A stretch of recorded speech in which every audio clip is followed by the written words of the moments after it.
Hello, hello. This is Zaide back with another episode of DramaQuest. Today we have a more unique episode, probably lower than normal on the drama meter, but very interesting nonetheless. We are joined by Niami, DenMother, the creator and person who still manages EverQuest Trader's Corner for EQ1 and EQ2, primarily EQ2 nowadays as far as the day-to-day stuff, but created EQ Trader's Corner way back, I think, in 1999. Niami, thanks for joining us here. Passing it to you.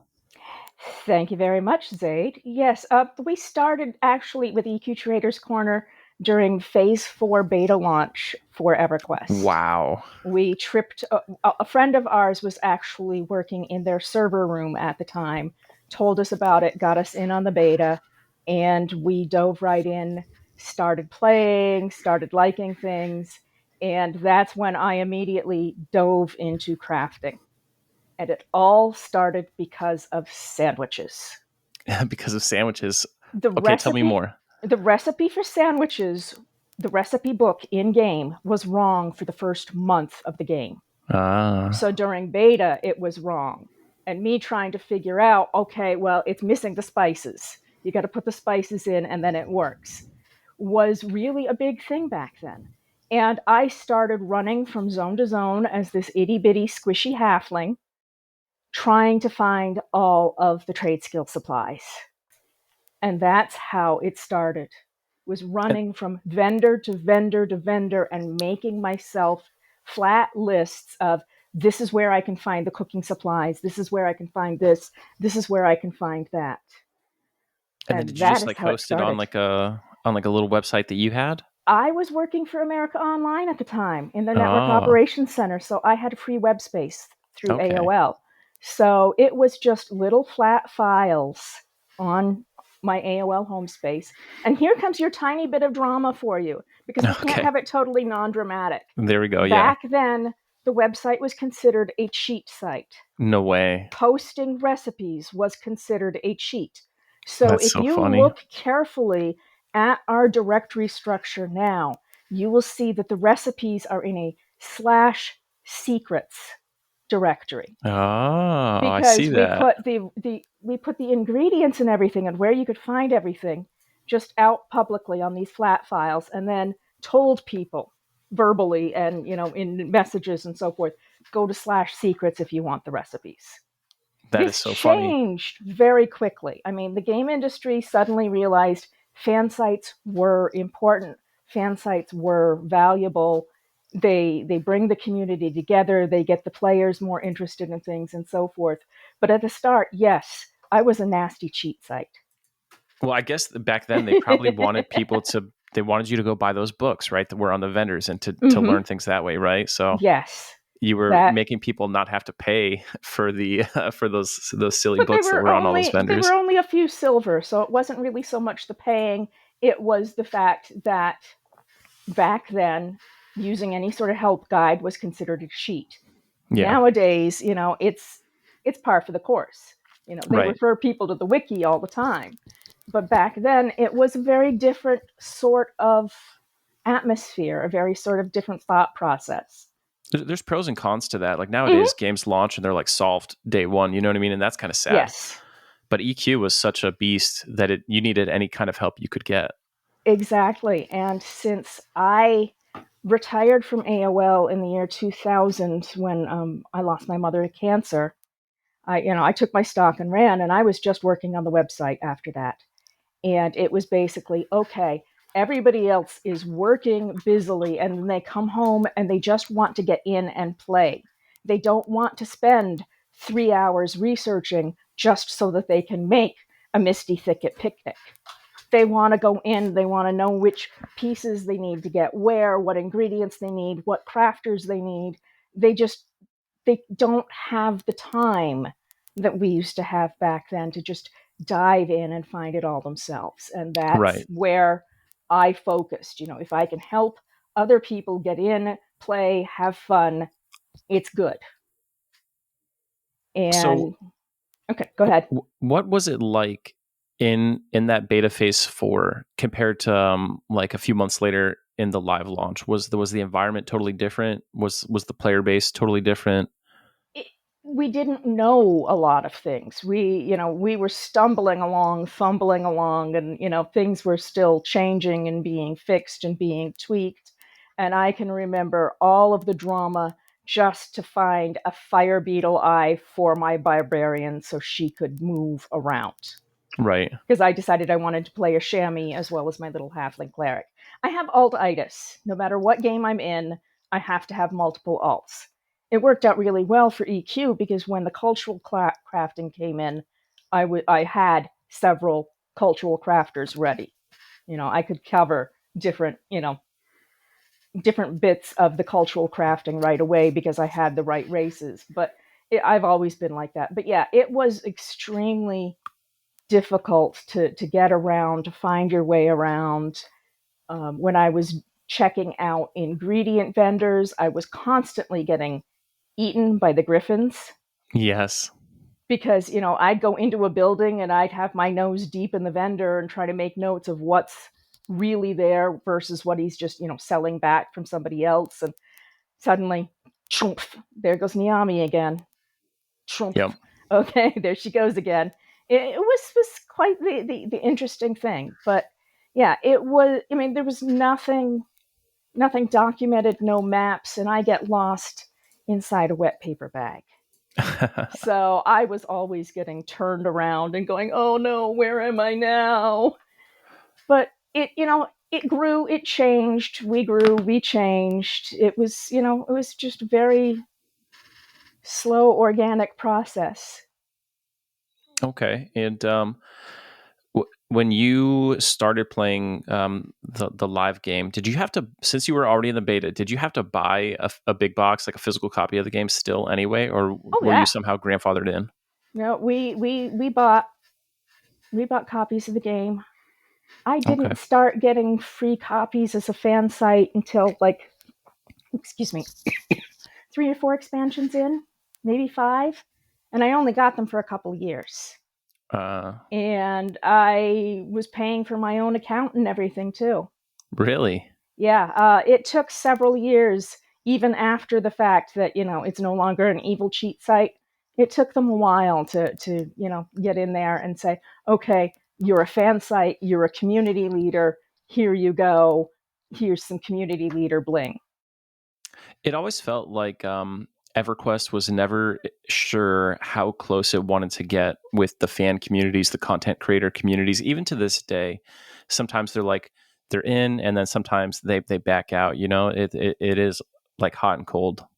It's been difficult because they've been through so many different community people as well, and each of them brings their own personality, their own spin to it. And there have been times where they've been so short on community people that they've got one person for 5 different games. Right. That's kind of So what they're doing it, that now with Angeliana, right?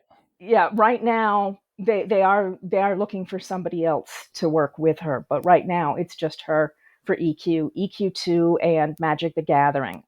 I Yeah. don't know if she's got anything else, but she's got those 3. And she's a feisty Texan lady. She's Yes. just going right to town. But it is hard because she's having to hop from drama to drama to drama to drama, and she's not being able to really deep dive into the community and get to know a single individual community, a single individual game. So that's got to be difficult. But it Well, does make for some interesting messaging as well. right. Well, I do have to say, as a guild leader for like 15 years now in EverQuest, she is probably my number two favorite community manager that I've dealt with. She's always been really awesome interacting with me, even though I know she is super, super busy. Mm-hmm. The only other one that was even better than Angeliana was Dreamweaver. Yeah, we miss him. But he went on to I think Sega. Sega. Yeah, he's working with Yeah, Sega he's now. he's with Sega now. Yeah. So that's awesome. So what made you want to get into trade skilling? What drew you? I've always been a creative, crafty sort of person. I was a 4-H'er from way back when, which is a lot like Girl Scouts and Boy Scouts rolled into one. Oh yeah, So yeah. 4-H. I know a lot of I kids who are homeschooled do that, right? uh, Yeah, but it's more a country thing because people think of raising dairy goats and cows and gardening and things like that. But I made my own prom gown. Oh wow. I learned how to make yeast bread when I was 8, pies when I was 9. I mean, I did a lot of baking, macrame, embroidery, knitting, stamp collecting. I learned how to become a clown. I was a clown at the New York State Fair for the 4-H for a couple of years. I taught other teens how to clown.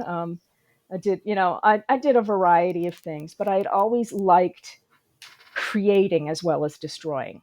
I mean, So it's you, great fun to go out and kill something, but at the same yes, time, I like being creative too. yeah. So I really liked that I could go out and be self sufficient, make my own leather armor, and, blah, blah, blah, blah, blah, sharpen my weapons, make some food and drink, go fishing, whatever. I really liked the variety. So you were a trade skiller in real life and in game, and you had the Yes. technical savvy to manage a website and get involved in games.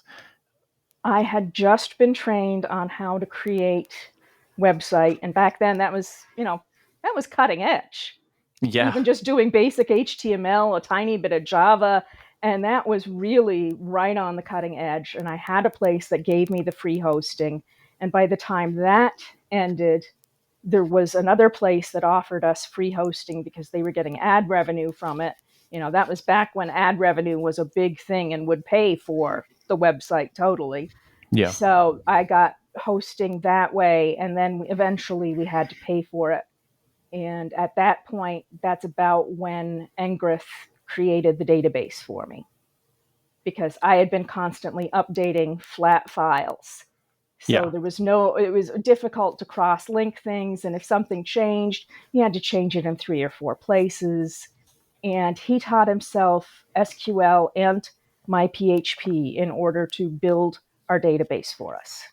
Okay. Now Engrith, for those who don't know, is like one of the top devs at Dark Paw Games for EverQuest 1 right now.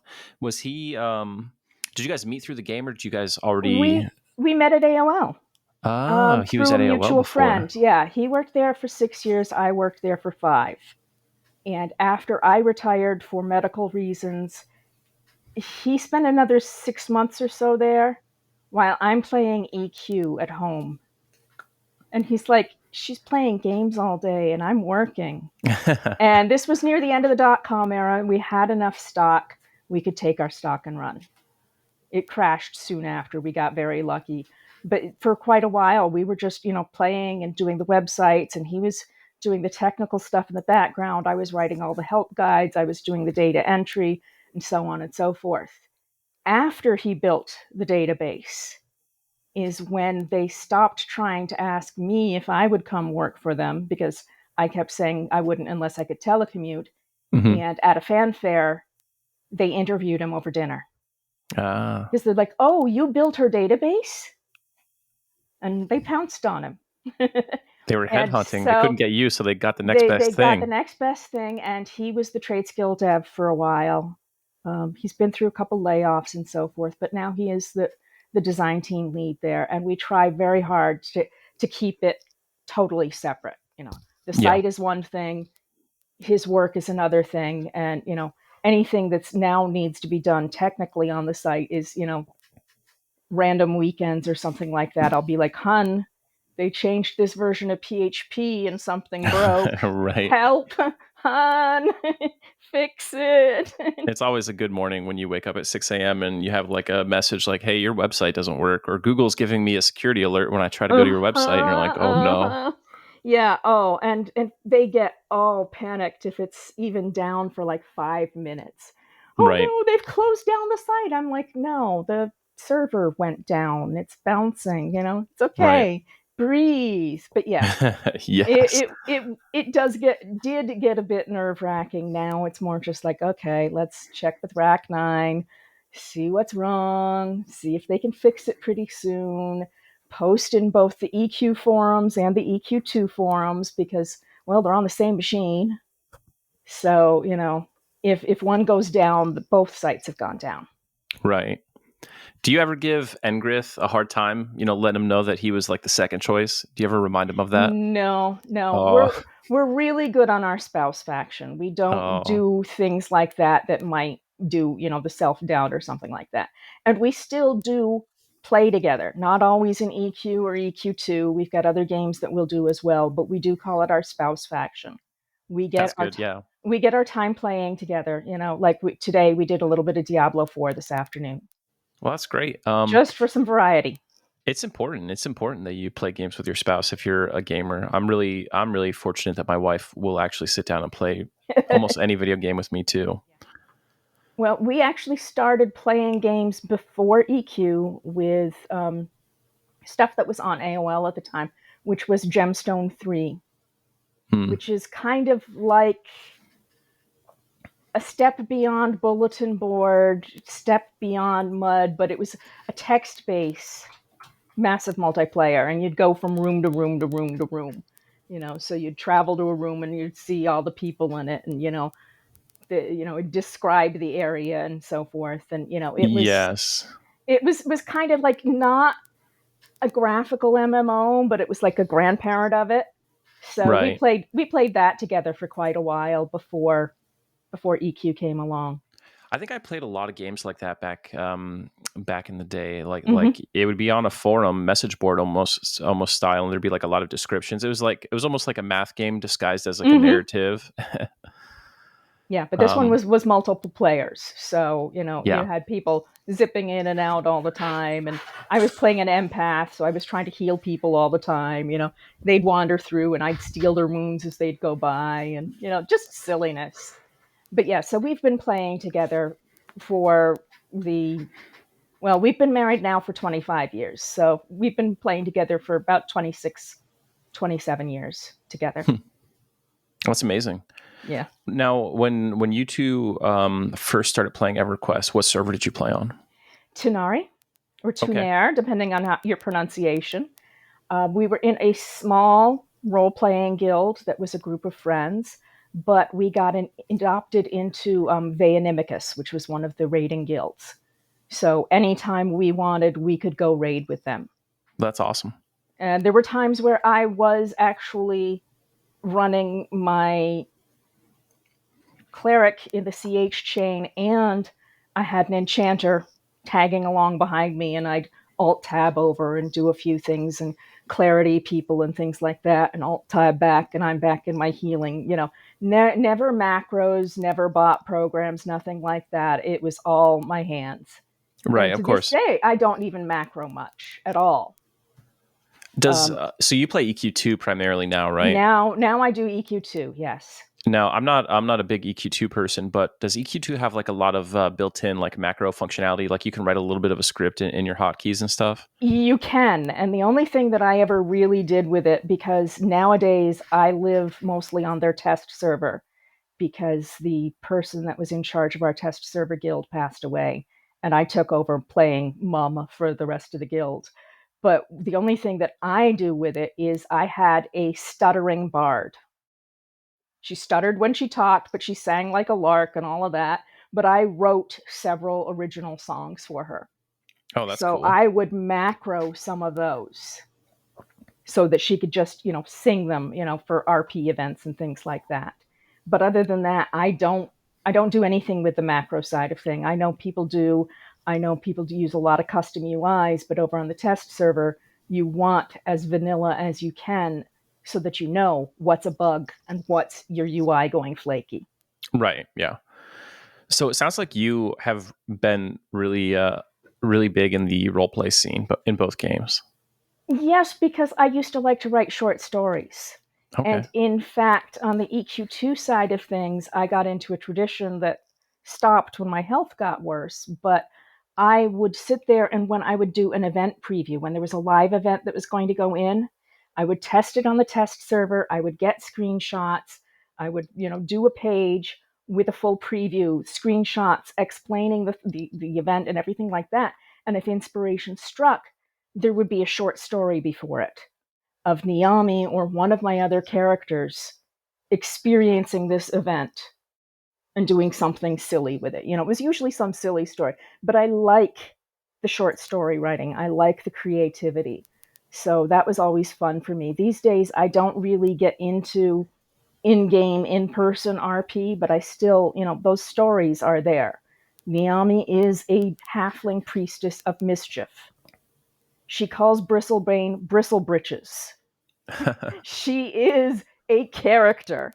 And Right. those stories almost write themselves. So, yes, I have a lot of short stories.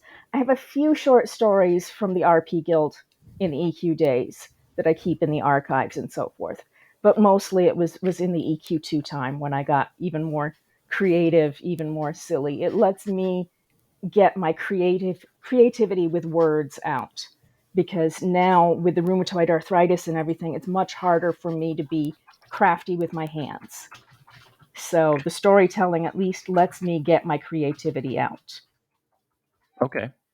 Now, it seems to me like role playing, especially role playing guilds, is almost like a lost art in EverQuest nowadays. I remember when I played originally, like you couldn't throw a rock without hitting a Mm-hmm. role playing guild, and now I don't know of any at all. I know of some on Antonia Bale in EQ2.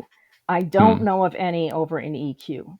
But back at the start, yes, we had one in EQ, and one of our big things was um, Buff a Newbie Night, where we would go to a city entrance, stand outside it, and we would have handmade bags. We would have a little bit of like rawhide leather armor.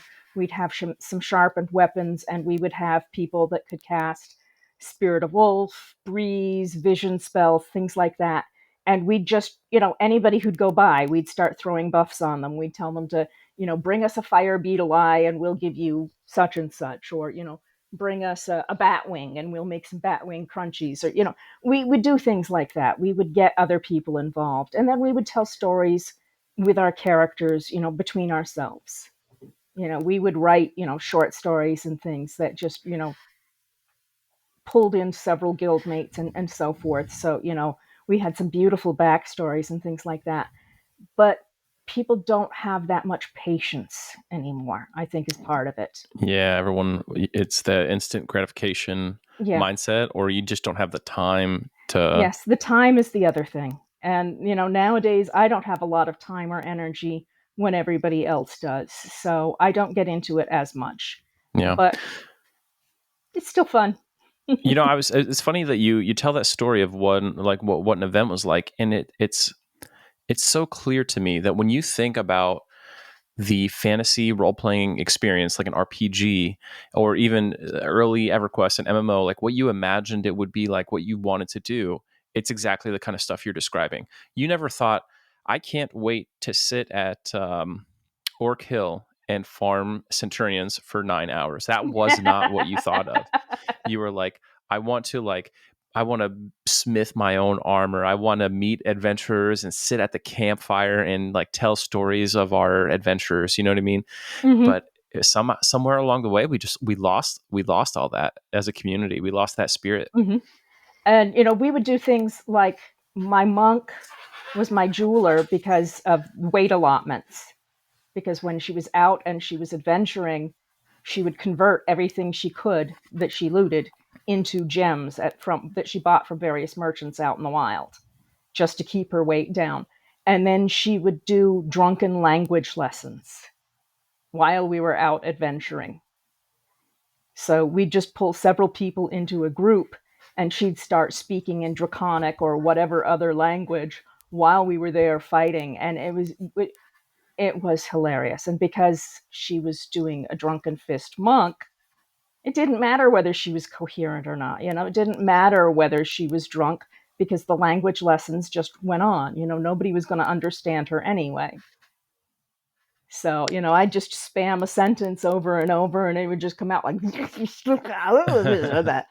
But it was silly fun. And I do miss that. I miss that a lot.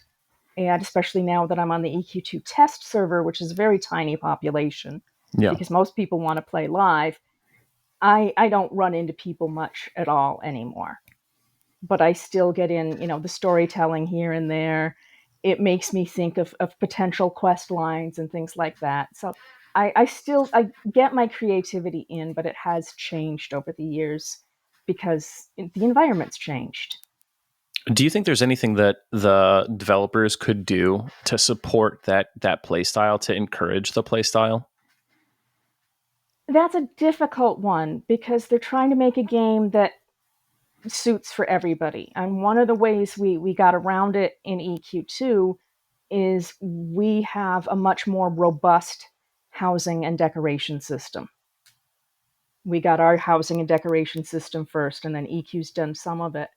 But that has let people create saloons, role playing venues, and things like that. So they'll schedule certain nights in certain locations.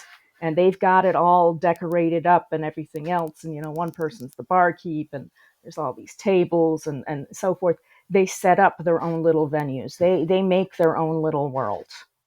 Hmm. And they're perfectly happy just sitting there role playing, not killing a thing, just sitting there talking and exchanging stories and developing storylines and things like that.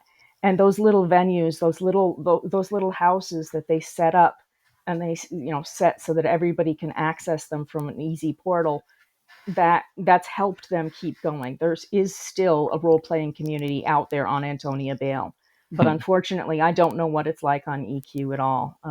I couldn't spread myself that thin across the two, and Yeah. I didn't want to stay on EQ because by that time the hubby ogre was working there, and that's bad spouse faction. You do not play a game that your spouse works on, because then you're going to want to go, "Hun, this is broken. Hun, fix that." And that's just not a happy thing. Yeah. So I decided that I was going to leave our EQ site mostly to our wonderful volunteer staff. And I was going to take over on the EQ2 side of thing, where every time we've had a volunteer, it's fallen through within a couple of weeks, it seems, other Hmm. than one person that did some art for me for a few months. But other than that, I would just get them trained, and I would spend more time and energy training them on using the database and everything else than they actually did before I'd have to, take over it all again. So a net loss for all that work. Yeah. Net loss. So I finally even just gave up trying to, find people to help. It was not worth the effort. It was easier for me to do it, but it did mean that I walked away from EQ, and that still to this day makes me sad. And I've tried going back a couple times. The problem is that they're too close but different.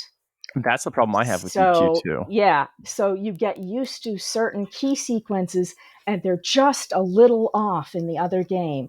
So I end up fumbling around and flailing around and getting frustrated with myself.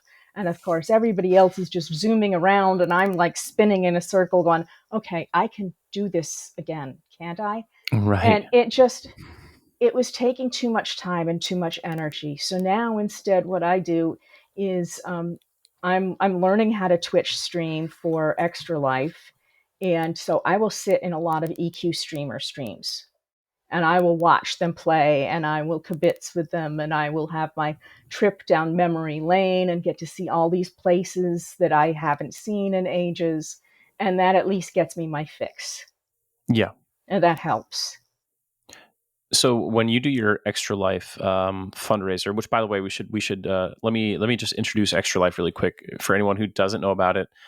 This year, Daybreak Games and thus Darkpaw Games are doing a fundraiser for the Children's Miracle Network. They're supporting Rady Children's Hospital, and it's through the Extra Life program. So there's a bunch of links which we'll have in the description here that you can contribute to that, and you can get a ton of in-game rewards both for EQ1 and EQ2 by contributing to that.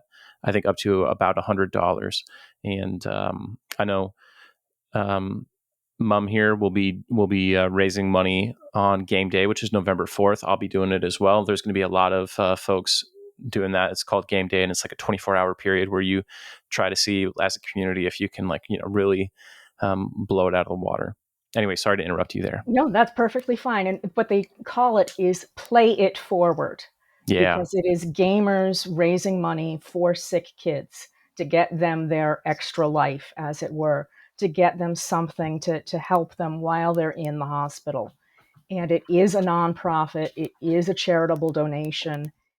I've been doing it for 5 different years now out of the last 7. Daybreak, Darkpaw, this is their second year of doing both in-game incentives for everybody based on how much the team as a whole raises, but also individual donor incentives and individual fundraiser incentives. So you can sign up on the team and raise your own money if you so desire. You can donate to somebody that's already on the team, and everybody will get rewards in mid-November.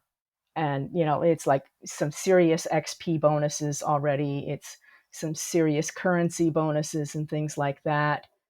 Just out of curiosity, I am going to go over and check, because I believe, yes, we're the third highest ranked team for fundraising right now is Darkpaw Games, and we have hit the $50,000 mark, which will give some beautiful, beautiful incentives for EQ and EQ2.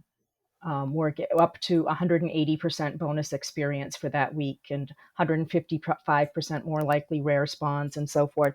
So there's some really nice stuff in there. Yeah. And it's for a great charity. It's for a great cause, especially after the pandemic. Being in the hospital stinks. Being in the Yeah. hospital as a sick child who has to be there for a couple months at a time, absolute nightmare. I couldn't picture how horrible it's got to be for them. And this is a way for gamers to do something really positive. And they do board games, they do PC games, they do internet stuff. It doesn't matter. It's just, playing games, helping kids. And I really love that. Yeah, it's a really great program, and I mean, a lot of people don't know this, but I mean, there's a ton of employers will Don't donation match. don't it? Yeah. You know, it's a big tax write off for them. So I mean, it looks good. It works out well for them, and last year I think my team we raised a little over 11,000. I know you have been raising like 5,000 or more every year. I did 6,000 last year. I did Nice. 5,000 the year before. The year before that was cancer, so I didn't do it. I'm getting back to it this year, You know, and really looking forward to it. So it varies how much. I think my first year I only personally raised about 500, because I didn't, know how to publicize anything or, really talk it up at all. And right. now I'm learning how to do the Twitch streaming. I've been Twitch streaming one night a week just to get myself in practice and get used to it, so that it'll make it easier on game day for that exhausting 24 hours where I will be playing and playing and playing and talking. And I hope to group up with some people that are also streaming for parts of it, just to ease up the load, but we'll see. Yeah, that sounds like it'll be awesome. Well, this will be your first year streaming the game day, right? Actual streaming, yes. Last Yeah. year I did do a few live YouTube videos. I did some static videos. I'll often post something on the website because it's also during expansion time. Well, beta testing time for expansion. And so before I was working for them, I was actually, going in and doing previews. And it's like, here's all the carpenter made furniture recipes that are on beta right now. Here's all the pictures of them.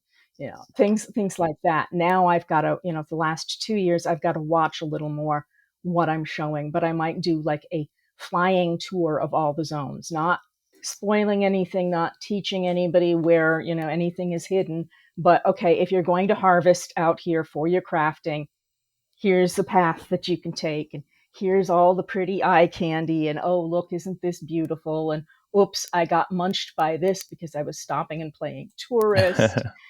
Things like that. Um, Back when we had a fire doomfire zone in EQ2, I looked at it and all the lava and everything, and I said, remember, boys and girls, fire bad. Because it would have been so easy to just, fall into the lava and burn to a crisp and things like that. But Right. yeah, I would do little things like that, but mostly it was static videos. So this will be the first time for actual streaming, and it should be interesting. And it's going to be a little difficult for me because with the fibromyalgia, sometimes words are hard. I'll just Yeah. suddenly be in the middle of a sentence and I'll just lose it. I'll just forget totally what I'm saying. But, I laugh it off. I keep on going, and everybody kind of just deals with it. Yeah. I mean, it's a pretty supportive community, Yeah. especially when you're doing that sort of thing. So I think you'll be fine. And I think it'll be a Yeah. great success. Yeah. The Now, hard thing will be staying awake for 24 hours. right. Start eliminating caffeine from your diet now. Oh, no, not my caffeine. That way, when you start getting tired on stream day, you have You that can first just. cup of coffee and like it's I'm like turbo. Yeah, I'm allergic to coffee, but it is, the Oh, cans of cola. So it's the caffeine and the sugar at once. It's just like, there we go. yeah. I can function now. It's a real life clarity spell cast on you. Yes.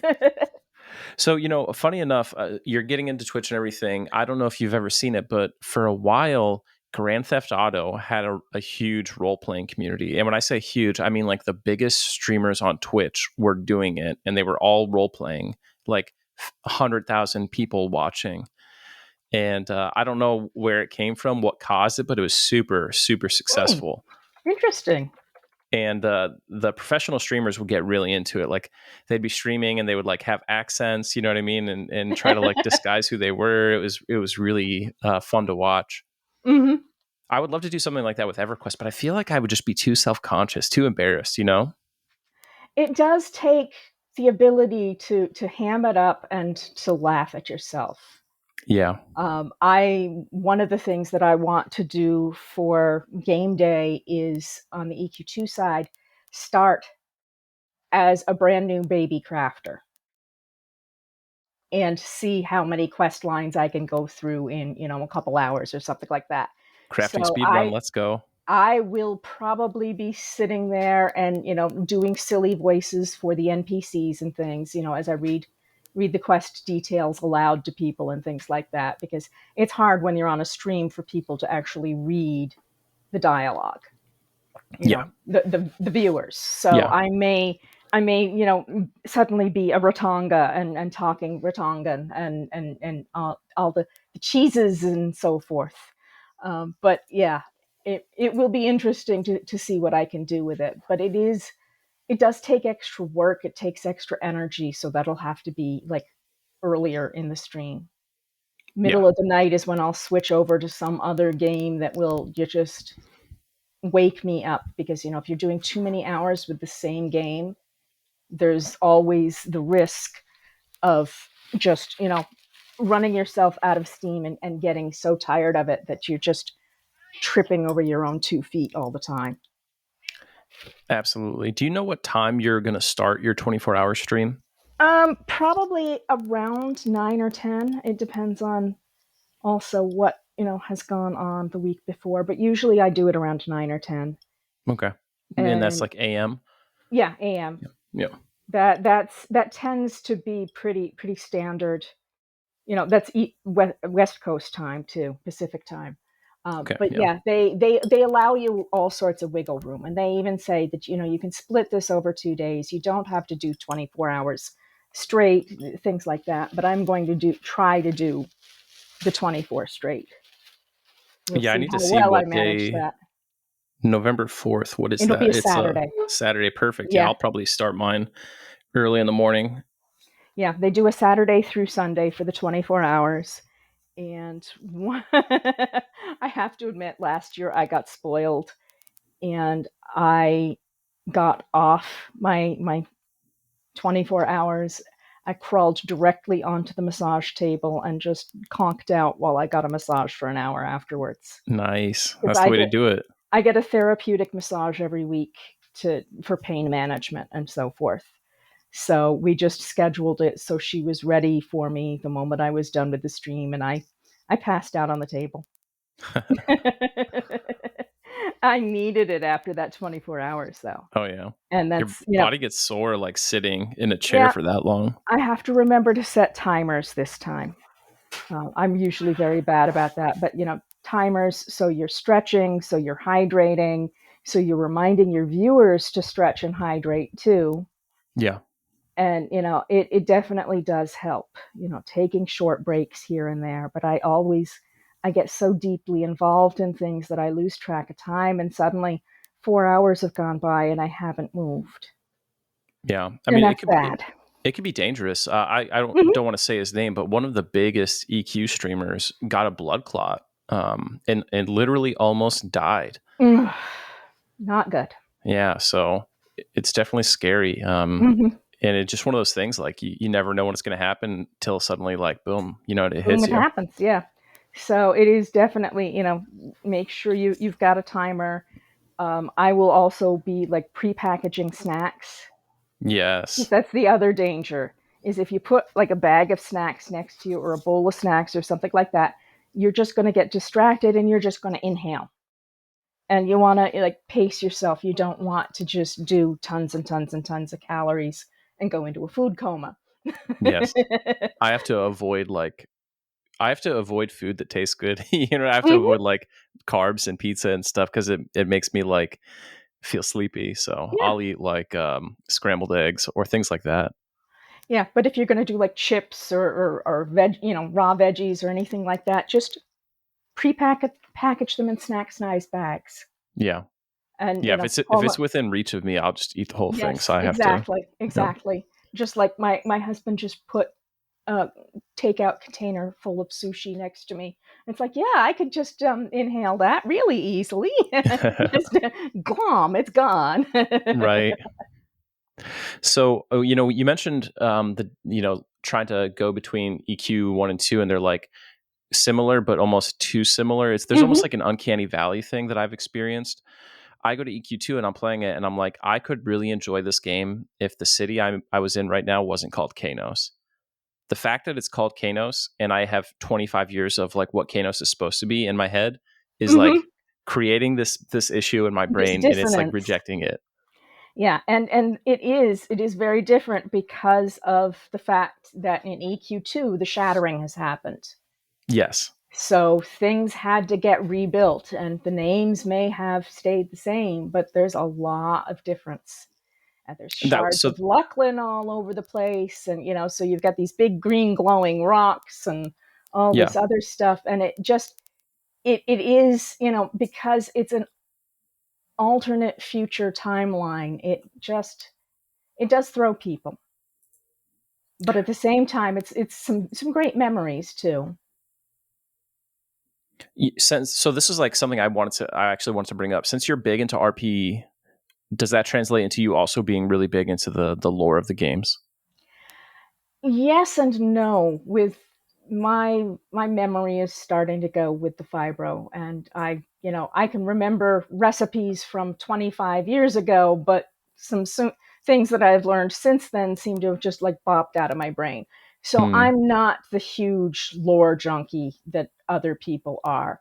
I'll go look it up when I need to, make sure that something is lore correct. Like, what years was Mayong doing this and when was he doing that and things like that. We have some people that are serious lore fiends. I'm not one of them. I've I don't have the energy anymore. Is part of it. Yeah. And I am getting older, and I admit that, and that does make a difference. But it's also just I'm spread too thin. One So thing that has gotten me with the lore is like I really love the original, the early lore, even the early EQ2 lore. But you can't stop yourself from knowing, like, as the company as the game goes on, the company evolves, and eventually there's basically no one there who originally worked on it. And it would be like if I was reading the next Game of Thrones novel and it wasn't written by George R. R. Martin. You know what I mean? Like, mhm. I would read it, but I'd be like, in the back of my mind, I'd be like, this is a little bit fan fiction, right? Like it's not part of the original vision. So how do you like factor it in? And especially if it's like a piece of lore that contradicts like earlier canon, you know what I mean?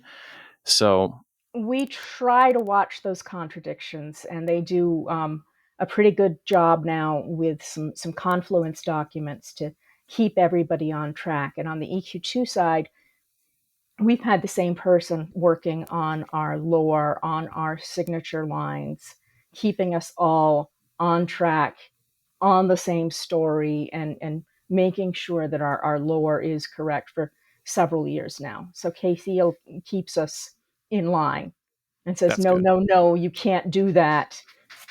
You've got to watch this lore.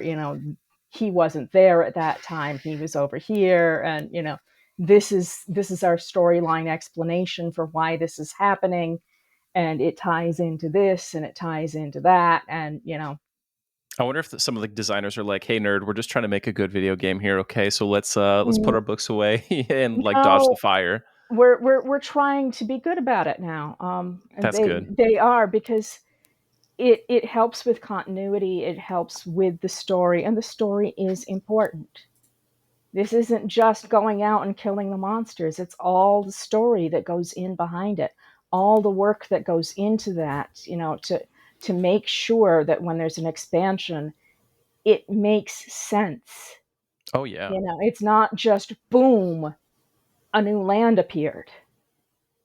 It's It, these maelstroms have been out in the ocean all this time, and something has changed the currents just a bit so that we can now get through these maelstroms to this land that has been there and forgotten for quite a long time. We try to, and I say we, but I have very little to do with it. I've been on the team now for 2 years, but I sit in my little trade skill corner and let everybody else argue about the lore and things like that, and just try to make sure that my stories for my trade skill lines dovetail in with everything. But I say we because even when I was just a site owner, I've had a lot of interaction with the devs over the years. hmm. I was always beta testing for them. I've gotten odd Discord messages, ICQ messages, over the years. The messages have changed where they've come from. But, what do you think about this? What do you think about that? Always under an NDA. But they would bounce things off me all the time, and I would help test, and I would say, this isn't working right. This might be better if you try this, and things like that. So I've been doing that for years. That's awesome. I, I you know, think I'd I think that basically been an unpaid worker for several years because that's what I wanted. I wanted to make the game better. right. Yeah, because it's like it's part of your home, really. Hmm. I think that underpinning that lore is super important, even for the players who actually don't know the lore, don't normally care about the lore. It's important to know that there is something behind the curtain, that there's a depth there beyond the surface. You know what I mean? Hmm. And that was something I always struggled with some other MMOs, like Dark Age of Camelot is what I always cite. Yes. Like I played Daok, and the game is fun, but I always reach a point where I'm like, dude, I'm in some town. I can't even pronounce the name. I don't know any of like all the NPCs may as well just be like NPC number 5. And I always would think back to EverQuest, and I'm like, I know everything about Solasek Row because he's so cool. I could think about it right now. You know what I mean? There's Hmm. nothing in Daok that does that. Yeah, that was one of the things with that game, and there were several others. I mean, I tried so many games for a while, So it was Dark Ages Camelot, City of Heroes, DC Universe Online, Vanguard. A Tale in the Desert, which most people haven't even heard of, and just I tried a lot. Star Wars Galaxies, I did a couple times, both before the big changes and after the big changes, and I keep coming back to the EQ franchise. It's got the stories, it's got the people, it's got the love, and That's what that's it one of the is. things is the team.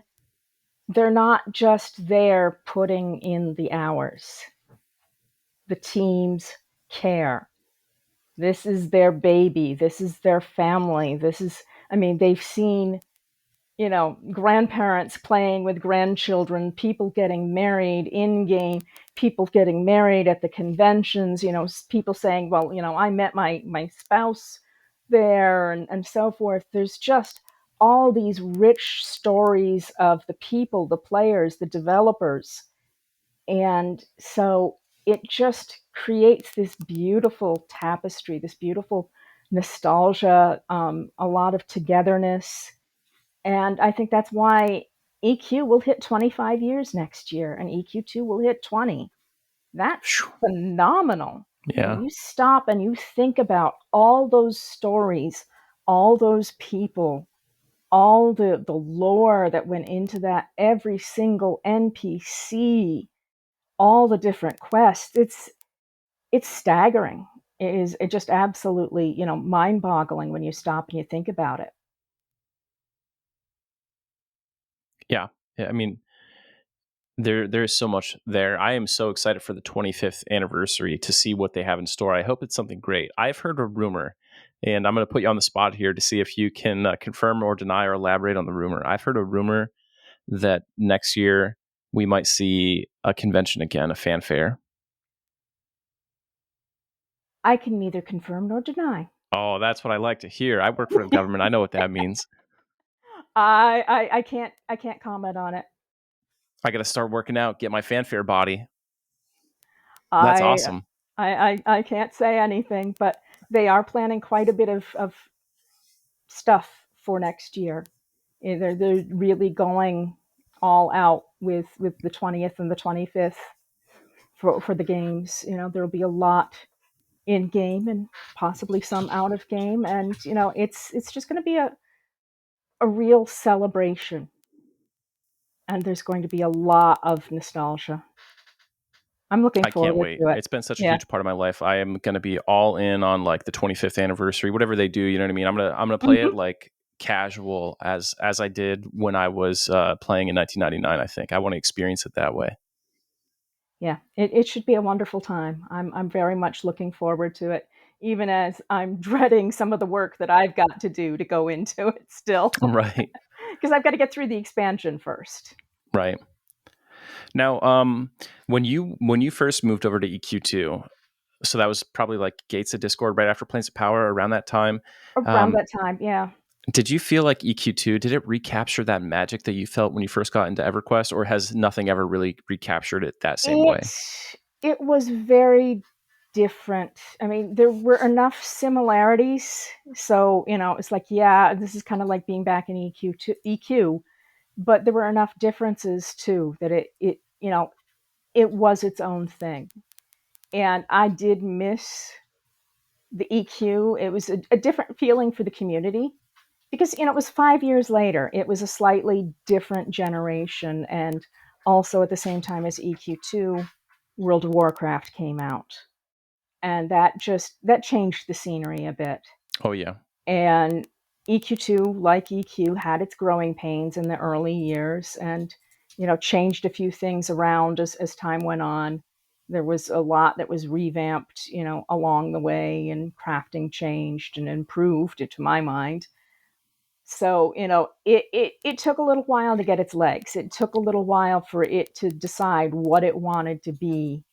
That it wasn't just EQ in the future; it was its own thing. And so that did take a little while for it to gain the proper momentum. But once it did, I love it. I really do enjoy it, and I enjoy that there is so much to do for different play styles. One of the surprising things that we found is with the housing, with the decorating community. We have people who are effectively shut-ins, who can't do proper adventuring anymore. I mean, our communities, because we've been there for 20, 25 years, they're aging too. Yeah. And as you age, things start going askew. But the decorating community is very strong. They do some phenomenal work, but it lets them sit there and putter and chat with each other while they're doing it. And it lets these shut in people feel like they're part of the game. And we still cater to them. We still do huge amounts of furniture. I mean, last year it was over 100 pieces of furniture went in for the expansion. Wow. Probably closer to like 150. That's just on the crafting side. Right, right. And then there's all the drops and the ones from shinies and things like that. just so that that group has their niche. So we have the crafters, we have the decorators, we have the soloers, we have the people that do heroic, we have the raiders. We And have some of some those people that people, want a like, PvP. Some of them do more than one, right. but it gives all of them their own place Yeah. and lets them feel like they're part of it. And that to me is just wonderful, especially as Now, my own health gets weird, knowing that there's a spot for everybody is really nice. is housing in EQ2 fully instanced, or like, can I like roll up and see your house? They are instanced, but the way they've got it is like the in rooms, they're actual, doors on buildings, and you can go up to it and you can click visit and you can see the whole list of people that have in rooms that have allowed visitors. So you Okay. can just wander in and tour. Prestige housing, which is stuff that's bought on the marketplace, which are bigger, fancier houses, or even just great big, islands that you can then, build a home and everything else and do all the decorating yourself. And they get really creative with those. Those are through a special portal in Kinos and Freeport so that you can go in and you visit. And we have a housing and leaderboard system. The decorators can decorate their house and say, okay, this is ready for everybody to tour it. And they set it up on the leaderboards. It locks the house so that it cannot be changed. They have Hmm. to unpublish it in order to make any changes. But then everybody can wander in from anywhere. You just type /house ratings and you can go visit, you can go tour various houses from wherever you are and then just warp back to where you'd been. Okay. But And judge, you can vote on them, you can give them awards and things like that, but it allows you to see all of these phenomenal places. Some of them are storytelling, some of them are just really really nicely decorated. It's I'm constantly floored by what these people can do. so I think the thing that has always been missing for me with housing, and I don't know that it's a problem that can be solved. Like, I want to be able to walk through Kanos Hills or the Common Lands and find a hut, and that hut is owned by player so and so. You know what I mean? And I understand, like, if they put that in, then there'd be like 10 million huts, or there wouldn't be enough land. Yes, But that it would that be cool if there was some kind of solution to it, so that you could just. I want to, as part of like the immersed, like walking around the world and exploring, I want to come upon someone's house. yeah, that would be nice. It's just not technically as easy as it sounds. So they had to cluster the housing in ways to make it a little easier. But you can, wander through the city and go up to that building and then, knock on the door and look inside and things. That they don't allow for squatters to make their own buildings in the city. They Yeah. want to keep their city with a certain look to it. Yeah. But I mean, like the in rooms in Freeport are much more squalid than the ones in Kinos That is kind of cool. because Freeport is the evil city, Kinos is the good city, is how it is in EQ2. Yeah. So there's a very different theme, and Nariak has very dark, heavy houses. They're just very ominous and so forth. Whereas Greater Fadark and Kelethin have acorn houses. They're literally in the shape of an acorn, which is a real pain to decorate, mind you, because you don't have flat walls for the paintings and things like that. They're rounded rooms. So it's a little harder to decorate. But every home city has a different style of housing. And for the guild halls look different for Kinos and for Freeport and for Gorowin and so forth. So they make some nice variety. They make some very nice themes. Hmm. So it's insane. Like, it's insane for me to think that EQ2, which in my mind is still like, oh, that new EverQuest game is about to be 20 years old. Yes. It reminds me of how old I am getting. Uh huh. It's no longer the new kid on the block. It's funny. We encountered this recently with someone complaining about quote new EverQuest models. Someone like posted a screenshot of Luckland models, and they're like, "Ah, I can't believe you used those new models." And I was like, "Dude, those new New models are 23 years old. It's not new really new models. anymore." Yeah. Well, the same thing with EQ2. Along the way, they did Soga models, which are kind of anime style. Oh, And so you can use the normal models, or you can, go into options and change to Soga models for different things. So, people do the same thing for that. I can't believe you use such and such models. Well, now it's are those all on the player end, so the player sees whatever they set in their settings. are Soga models like what I would see in a Korean MMO More stylistically? like that, yes, stylistically. The only Soga models I use are for the ogres. Yeah. Ogres in EQ2 are very lumpy, very pasty faced. I mean, even if they're green, they're very pasty, and they look like misshapen humans as opposed to a separate race. Yeah. And my Soga ogress looks more like She-Hulk, Okay. but with tusks and a green mohawk, and yeah, she's ripped, but she looks like a separate race. That's the only race that I do that for, because I don't like the way the ogres look. Don't tell Engrith that. Uh-oh. The hubby ogre. You see, it's the DenMother and the house ogre. Right. So I call him the hubby ogre. But ogre was his main, and in EQ2 he became an ogre paladin. He actually did the betrayal quest Oh, so that's that he could awesome. be a good ogre.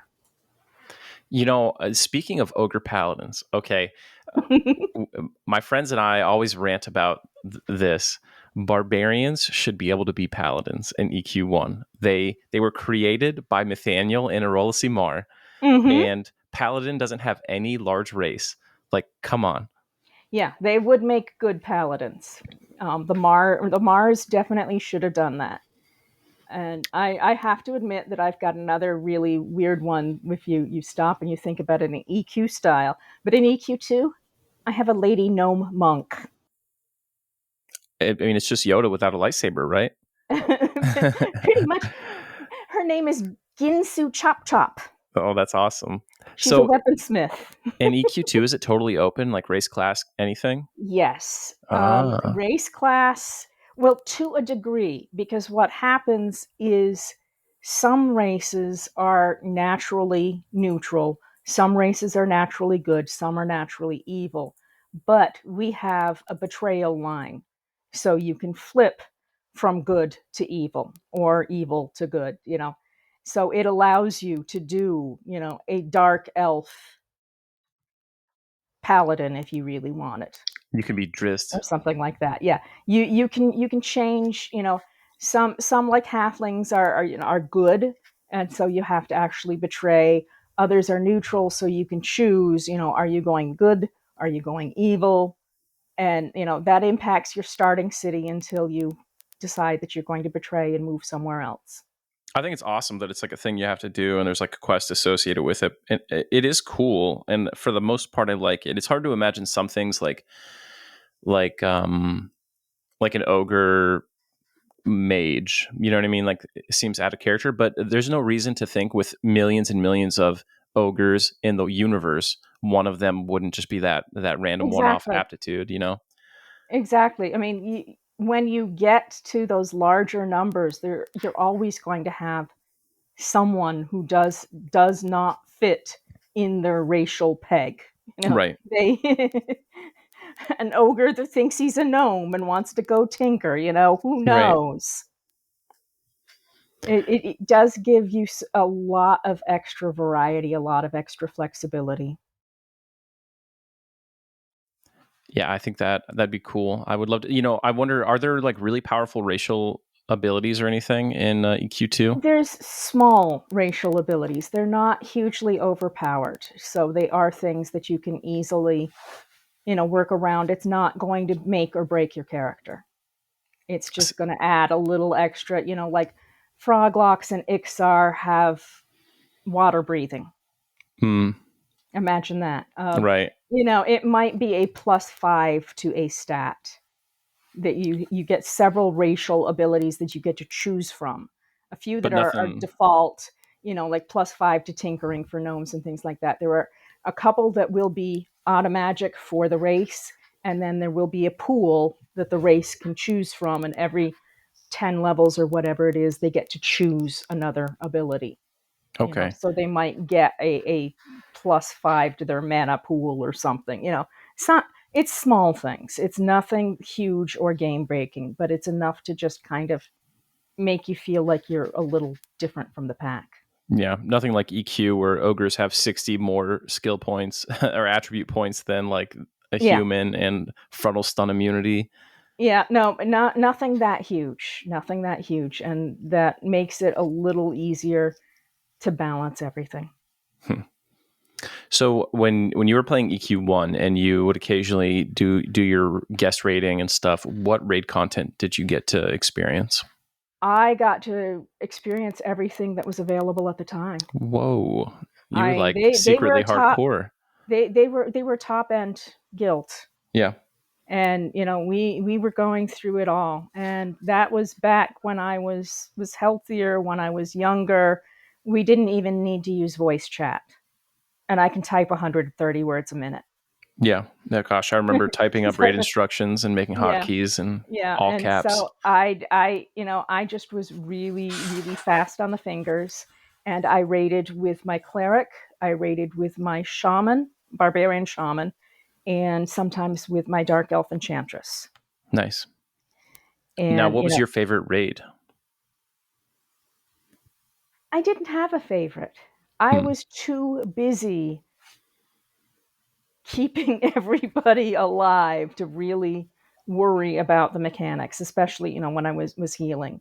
Right, It's as a like, cleric, okay, your mechanic is like run, run, look run down. here, do this, run here, do that, wedge yourself in this corner, do Right. not move. If somebody runs out of range, they're gonna die. Too bad. Sorry, this is Yep. my assigned spot. That Yeah, early it cleric life.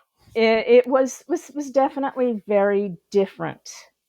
I don't do much raiding really in EQ2. I don't have the time. I don't have the energy, and that takes a lot of gearing up these days. Back then, I was geared up. I was ready for all of that raiding, and I was they made sure that I got loot, that I got gear, so that I could keep coming with them and so forth.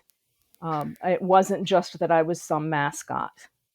Right. I was actually there, I was contributing, but again, it was all on the support side of things. I wasn't DPS, I wasn't the tank. I was always, enchanter, healer, buffer, that sort of thing. Okay. So what do you think of like the EQ2 TLE and EQ1 TLP servers that have been They're going on very for a few years? popular. They're hugely, hugely popular, and they let people have a little more nostalgia. Yeah. They let people figure out the mechanics more easily, because especially in EQ2, there's been a lot of stat bloat. There's been a lot of changes in the upper game, in near the end game, and so forth. And it makes for a lot more mechanics that people have to learn. And sometimes people want the earlier simplicity. They don't want all the complexities of the end game. It's the journey there that they want. They E- want all that nostalgia. They want to go through it all and try to see it with fresh eyes and not have everything handed to them on a silver platter. Yeah. So I think they're great. I've heard that EQ2 especially has a lot of hotkeys that you have to have open all the time. If you're doing end game content, yeah, I usually have 4 hotbars. I know Yeah. I mean, like, raiders who have a lot more. it's come a But I long mean, way those will be from EQ1 full auto hot attack. bars. Yeah, these are full hot bars because there's all these extra skills and abilities and everything else. And yeah, it it there's hot bar bloat as well. Yeah. So starting on a TLE, TLP, however you want to call it, is a lot easier for people. It's a And lot easier you get for to work into newer that people. gradually. Yes, exactly. And they're wildly successful. They really are popular. So I think it's been great. It's infused new blood into the game, and there are people that just hop from one to the other. So one starts dying out, another TLE or TLP comes in, and they hop to that one, Yep. and that's all they do. They don't do the live game. Yeah, it allows you to, part of that thing catering to all parts of the audience, right? Like there's this Exactly. huge untapped part of the audience that before TLEs, before TLPs, maybe they weren't even playing, Because there wasn't enough people playing at that level. They were all, Yep. end game or nothing. And yeah, so it's given them their playground back. And I really appreciate that. I enjoy that. It is good to see. It's more difficult from a coding aspect. It's more difficult from a development aspect, because you got to go, well, okay, is this going to be available on this server? Is this going to be available on this server? Especially holiday events. Yeah, yeah, They'll that always start comes out. Yeah, whining about, well, we want Frostfell. It's like, you don't have the right zones open. You're not at the right right. expansion yet. You can't have it. But can we have a vendor with all of this stuff? Can we have custom designed content so that we can experience? Yes. Yes. We want to have our cake and eat it too. It's really an interesting juggle. It is a fine line, Yeah, of how much do you give them that's outside their timeline, or yeah. I mean, how much are you going to be a stickler and say, no, you can't have any of this. So for next year, that's going to make it very interesting, because we've got to make sure that the TLEs, the TLPs, are included in all the anniversary celebrations. yeah, yeah, because it's going to be big So for those 20th, we 25. can't go past a certain expansion for any of the content that we're going to be doing. It You seems like know, with that kind of mindset, it's always like you start strict because once you ease something up, it's hard to walk it back, right? yes, yes, but for the anniversary, all bets are off. That's exciting. Can you spoil anything about the No, anniversary? nope, nope, I nope, had to try. no, nope, nope, nope, nope, nope. That's all you get. Sorry. Okay, I'm It's excited soon enough. enough. It's a few months away. But when we start, Yeah. we see a lot more. As we get closer. So you've got 25 years doing the trade skill stuff, playing EverQuest 1 and EverQuest 2, being at this huge part of the community. What are your biggest takeaways? You know what I mean? As you look back on all that history, what stands out to you the most? The people. Yeah. I just absolutely adore the community. I love being able to give back to it. And for me, I don't think that what I'm doing makes me, just this huge personality or anything like that. I'm just another player that's trying to give back to the community. But the community reacts very differently. Yeah. I do get people that do hero worship. And it's always weird to me. It's embarrassing to me at times. And I know I shouldn't be like that. But I'm mum, and I've been helping these people for years and years and years. But when I run into somebody that's a true celebrity, and they go, "Oh yeah, I'm a fan of your site," it blows me away. Yeah. R.A. Salvatore, No way. he was at one of the fanfares with his badge flipped over, saw me outside one of the meeting rooms talking to people, and he walked up with Candor or one of the devs, and saw my badge and said, I use your site. I like it a lot. Thank you for doing it. And then he flipped over his badge, so I saw who it was. He's like 7 feet tall or something, isn't he? I heard he's huge. Uh, I don't even remember. All I remember is, wow, he knows who I am. Yeah, that's I, crazy. I, I was a bit starstruck. So that sort of thing just always startles me.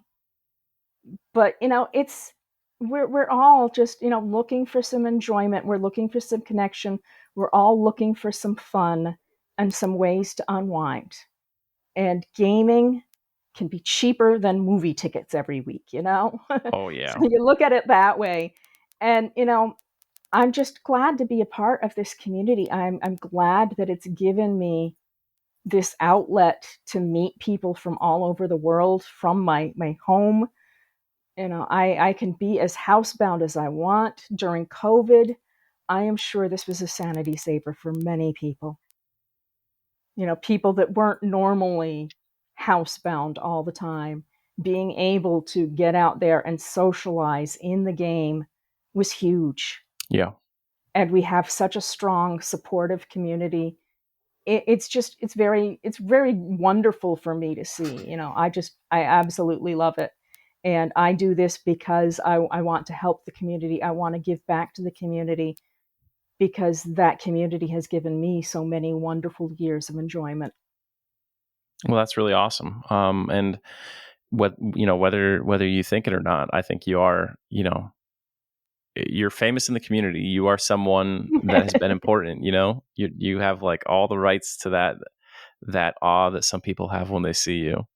But it's important for people like you to exist because it adds to the immersion of the game. Like there should be notable heroes and things like that in the universe.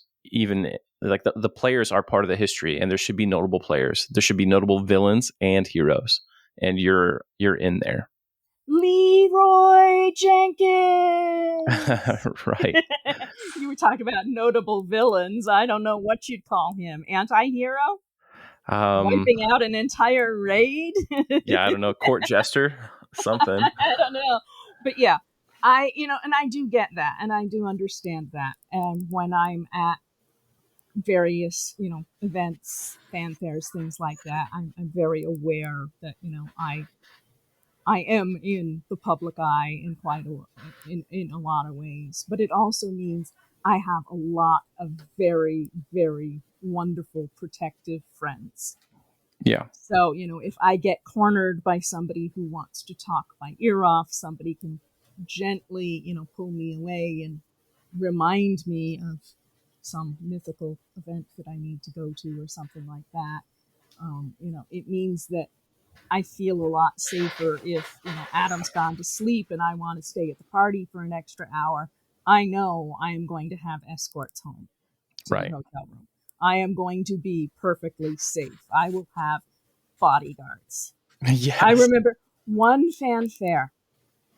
Picture a little 5'4" redhead suddenly surrounded by a half a dozen big, burly guys, all over 6 feet tall, all with long hair, suddenly being surrounded by them. And they all drop to their knees, going, "We're not worthy! We're not worthy!" You're right. I'm just, huh? Yeah, that was just very, very interesting and a fun experience for me at the time. Right. The gamers come in all sizes, all shapes, but they just did not look like your stereotypical crafting gaming group. Right. They did not look like they would understand what crafting was, but they clearly did. They clearly had used the site, and it made me remember. You can't judge a book by its cover.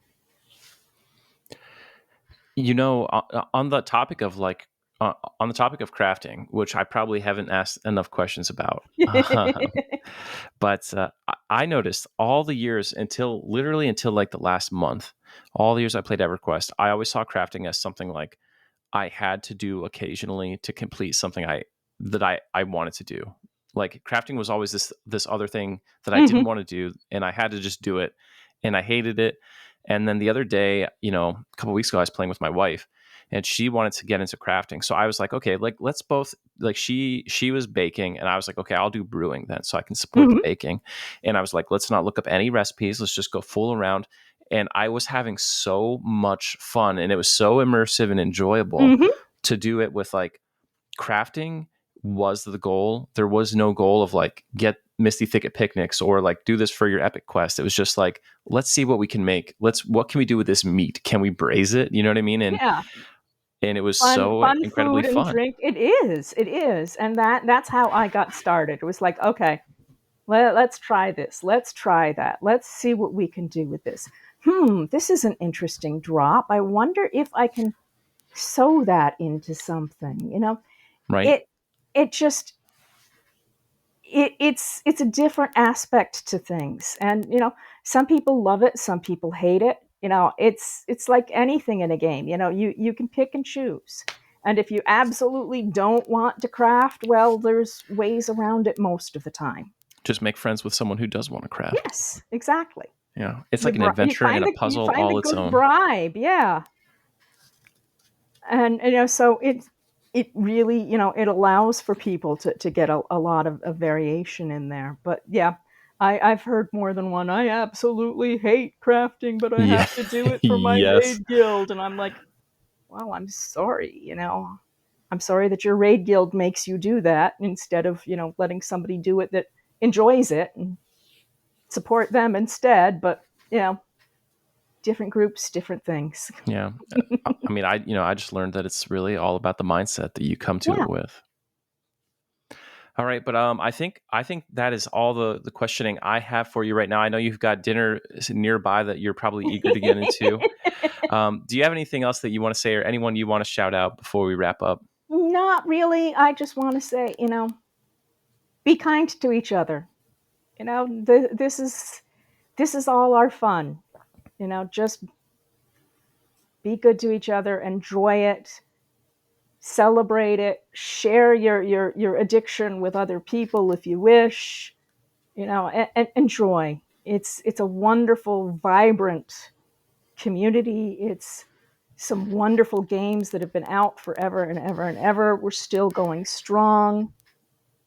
Enjoy. Craft if you want, don't craft if you don't want. Save things for your crafters, whatever. Have fun with it. That's awesome. Thank you so much. I appreciate you coming on the show. This has been awesome for me, and I'm really glad that we got to meet and have this I'm, conversation. So I'm thank glad you. we tripped over each other last week before, whenever it was. Yeah. And it's been a pleasure. Thank you Yeah. for having me, and have a good night. Awesome. You too. Okay. DramaQuest out.